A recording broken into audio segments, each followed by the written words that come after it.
Saya mulai dengan pengertian modul ajar. Pengertian modul ajar itu adalah sejumlah sarananya kita, medianya kita. Jadi tidak bisa kita masuk di dalam kelas sebelum modul ajar itu ada di tangannya kita semua. Ya. Kemudian modul ajar itu disusun secara sistematis, jadi tidak bisa dia bertukar-tukar. Ya. Sudah ada sistematikanya, sudah ada komponennya. Kalau itu bertukar, itu juga menghasilkan yang tidak bagus dan tidak sesuai dengan keinginan Permendikbud.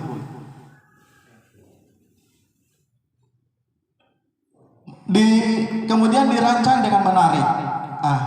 Menarik ini kalau ada sarana dan prasarana, ada target peserta didik, dan ada modul pembelajaran yang digunakan. LKS kita tulis di dalam LKS. Tapi kalau misalnya kita tidak punya LKS, jangan kita cantumkan di dalam LKS. Ya. Itu maksudnya tidak memodifikasi secara, artinya tidak mengambil secara keseluruhan, ya, tetapi hanya bisa memodifikasi. Kemudian gambar-gambar lingkungan, ya. Kemudian sarana dan prasarana. Ini tinggal kita sesuaikan. Kalau misalnya kita butuh laptop dan LCD, ya. Kalau misalnya kita pada saat mengajar menggunakan Zoom, kita tulis Zoom. Tapi siswa, karena kita punya siswa itu kapan sudah mau keluar, sudah ribut itu. Pikirannya mereka sudah tidak karuan. Sehingga pada saat kita di akhir pelajaran mau menutup pelajaran, itu mereka sudah tidak konsentrasi. Kesimpulan apa yang kita sampaikan sama mereka itu sudah tidak diserap dengan baik. Dan ini mungkin salah satu cara yang harus kita terapkan juga.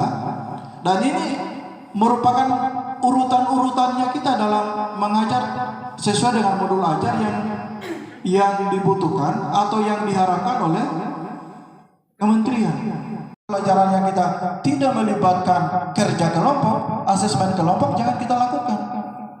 Tapi kalau misalnya pada proses pembelajarannya kita ada kegiatan kelompok, maka selain asesmen pribadi, juga asesmen kelompok harus kita lakukan. Sekali disinggung tentang perencanaan berbasis data karena waktu sudah saatnya untuk penutupan. Bapak Ibu, saya berharap apa tadi yang sudah disampaikan, saya percaya bahwa kita semua sudah paham, bahkan sudah banyak, pasti sudah berbuat kita semua ini. Jadi harapannya seperti itu, kita semua sudah berbuat. Jadi tadi itu Pak Maktubuh hanya sekedar memberikan semacam penyegaran saja, bahwa sesungguhnya cara membuat modul ajar yang cepat adalah seperti itu modelnya. Ya, jadi kemudian selanjutnya saya berharap untuk kita tindak lanjuti dan sesuai kesepakatan kita bersama, insya Allah nanti minggu kedua itu diupayakan sudah harus ada. Perencanaan berbasis data itu sebenarnya pada intinya adalah kita pihak satuan pendidikan dituntut dan diupayakan untuk membuat sebuah dokumen namanya peningkatan mutu pendidikan melalui perencanaan berbasis data. Jadi sumbernya cuma satu, yaitu profil pendidikan tadi, yang tadi saya sudah perlihatkan sekilas itu, nah sebentar baru kita analisa. Itu sumber datanya pertama dari asesmen nasional yang kita lakukan tahun 2021 sekitar bulan Oktober kalau tidak salah.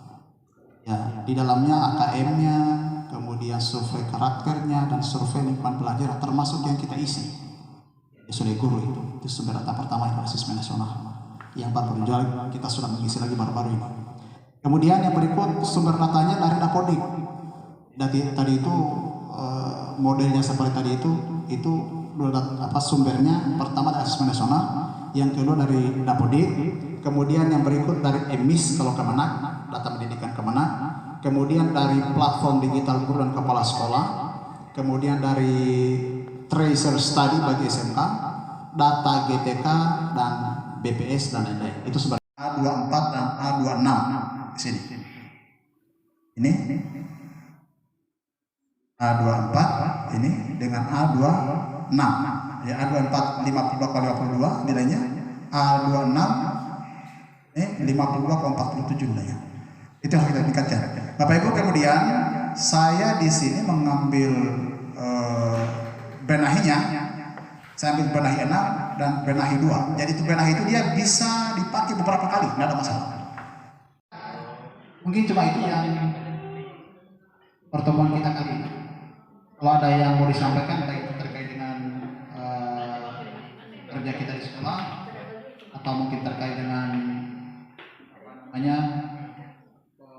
perangkat ajar atau modul ajar atau mungkin terkait dengan PBD perencanaan berbasis data dan lain-lain bisa disampaikan.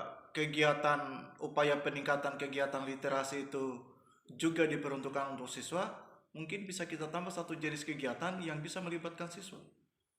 Mudah-mudahan apa yang kita sudah bahas dapat kita laksanakan ke depan. Terima kasih. Saya akhiri billahi taufiq wal hidayah. Assalamualaikum warahmatullahi wabarakatuh. Waalaikumsalam.